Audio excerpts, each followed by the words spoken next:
How do you survive 40 degrees below zero? With no clothes? You don't. Not if you're human.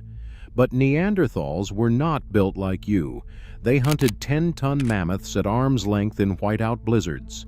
They built shelters from the bones of their kills and survived inside them while the world froze outside. And deep underground, in total darkness, they built something that scientists still cannot explain. We think of Neanderthals as the slow ones, the failures who couldn't keep up. That is exactly backwards. The cold didn't destroy them. It turned them into something you would not want to meet in a snowstorm. Here's what -40 actually made.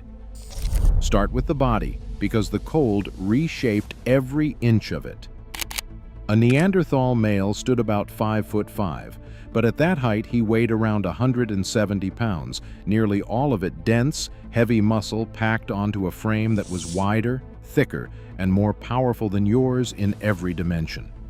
His rib cage was barrel-shaped, rounder, more enclosed. His forearms were short, his shins were short. Everything was pulled inward, compact, because a body with less surface area loses less heat.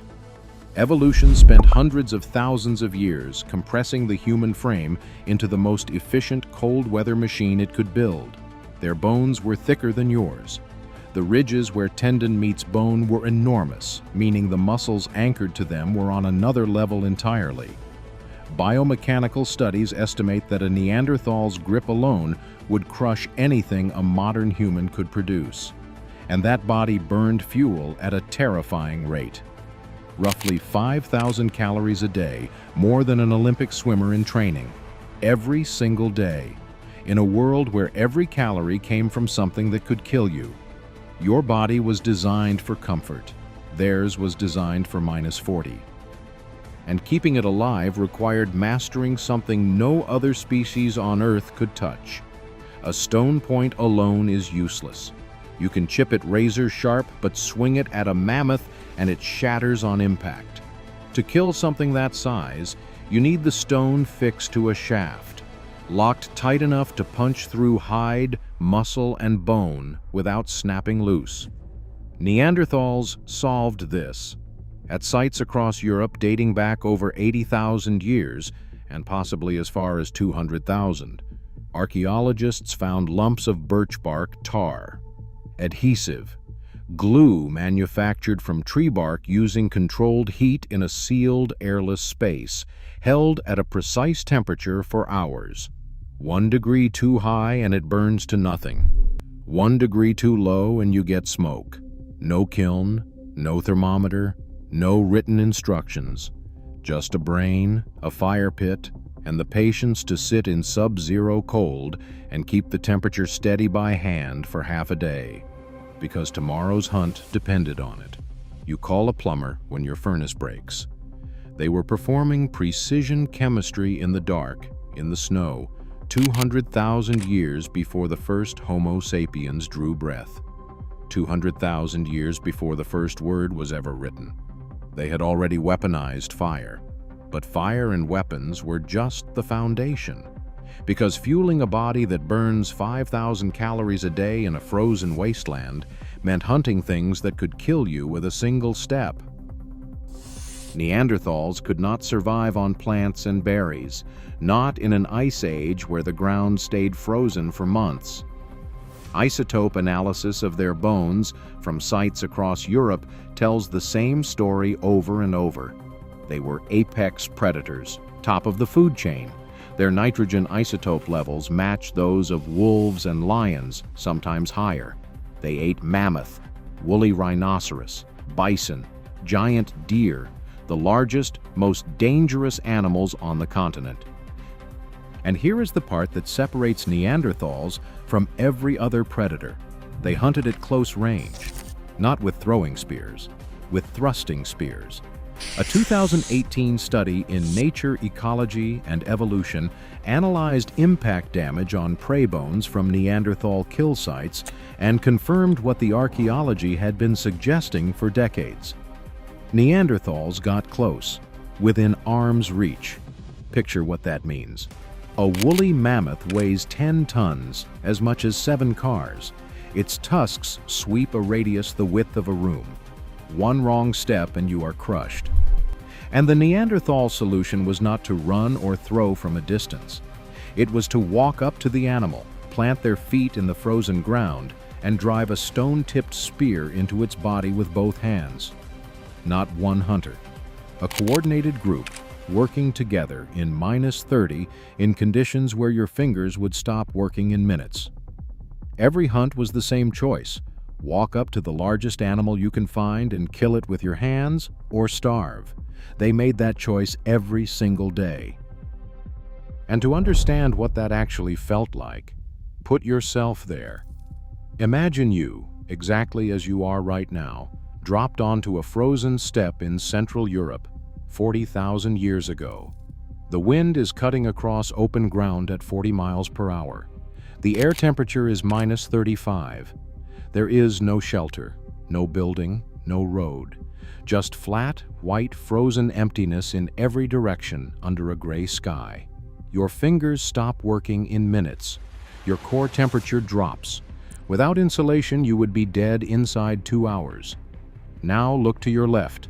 A Neanderthal is standing in the same wind, shorter than you, wider. 170 pounds of cold-forged muscle with a thin hide draped over one shoulder. No boots, no gloves. He is not shivering. He is not looking at the cold. He is reading tracks in the snow. He is heading upwind, hunting. You would not last 2 hours in this place.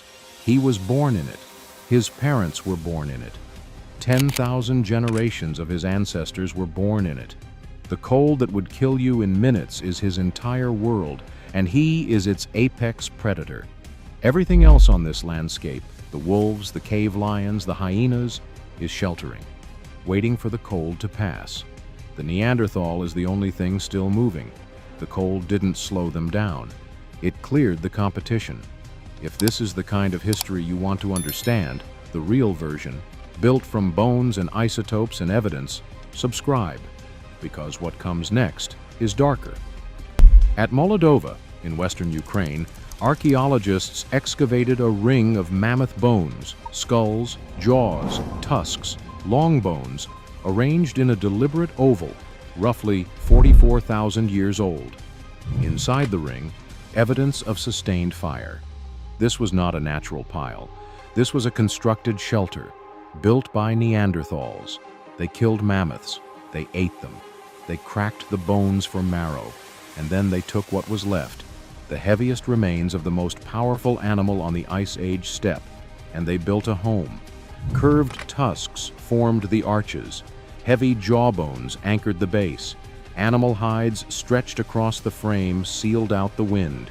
Inside, a fire burned, and inside that shell of bone and hide, while -40 howled outside, temperatures could reach 15 to 20 degrees above zero. Your house uses steel, concrete, fiberglass insulation, and central heating. Theirs used the skeleton of the thing they killed yesterday. Same result. They didn't just survive the cold. They built shelter from the corpses of the largest animals they could find, the most brutal form of engineering in human history. But when winter stretched longer than the food, when the herds moved south and the frozen ground gave up nothing, they survived in a way nobody wants to talk about. In a cave called El Sidrón in northern Spain, researchers found the remains of 13 Neanderthals, men, women, adolescents, children, all from roughly 49,000 years ago, all found in the same deposit. At first, it looked like a burial site. Then, the analysis began. The long bones had been cracked open, split in the same patterns Neanderthals used to extract marrow from animal bones. The skulls showed identical processing marks. Stone tool-cut marks ran along the same positions a modern forensic lab would recognize, the precise lines of systematic butchering. Genetic analysis revealed these 13 individuals were closely related. A family group. They had been processed systematically, methodically, by other Neanderthals who were not related to them. Similar evidence exists at Moula-Guerci in France, at Krapina in Croatia, at Goyet in Belgium. Different caves, different centuries, same patterns. When the ice squeezed hard enough, when the herds disappeared and the frozen ground offered nothing, some groups turned to the only source of calories still available. Not once, not as an aberration, at sites spanning tens of thousands of years across the entire continent. Survival is not a clean word, not at -40, not after 10,000 years of winter. The cold didn't just test their ingenuity and their bodies, it tested what they were willing to become. And yet, the most unsettling thing about Neanderthals has nothing to do with cold or food or hunting at all. In 1990, cavers in southern France entered a sealed passage in Bruniquel Cave. Over 1,000 feet from the entrance, in total darkness, they found 2 large rings built from more than 400 deliberately broken stalagmites. The pieces had been snapped from the cave floor, arranged into oval structures, and stacked. Some showed burn marks, heated mineral residue. Someone had carried fire over 1,000 feet underground into complete blackness and built something. The dating came back at 176,000 years old. The only humans in Europe at that time were Neanderthals. No one knows why. There was no food that deep, no water, no shelter from the elements. The cave entrance was over 1,000 feet behind them. Every practical explanation falls apart.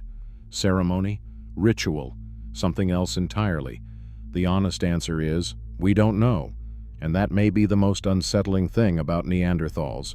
Not the hunting, not the cold, not the cannibalism, the fact that an animal forged by the harshest conditions on Earth, built for survival and nothing else, also walked into the deepest darkness it could find, and built something that had nothing to do with survival at all. A predator, a chemist, a cannibal, and something more. Something we still have no word for. 300,000 years. That is how long Neanderthals lasted. Through cycle after cycle of glaciation that wiped out the cave bear, the steppe lion, and everything else around them. And when they finally met Homo sapiens, roughly 45,000 years ago, they didn't just compete, they had children. Those children carried Neanderthal DNA forward, through every generation since, into the body you are sitting in right now. 1 to 4% of your genome, genes for fat storage, immune response, how your body handles cold, 300,000 years of Ice Age engineering still running in your cells. The next time you step outside on a freezing morning and something in you tightens, hardens, refuses to quit, that is not just a reflex. That is the oldest code in your body, written by something that cracked mammoth bones into walls, weaponized fire, and kept going when every other species gave up. That's them, still running. If you want to keep uncovering what the bones and DNA actually tell us about what we are, subscribe. There is much more beneath the surface.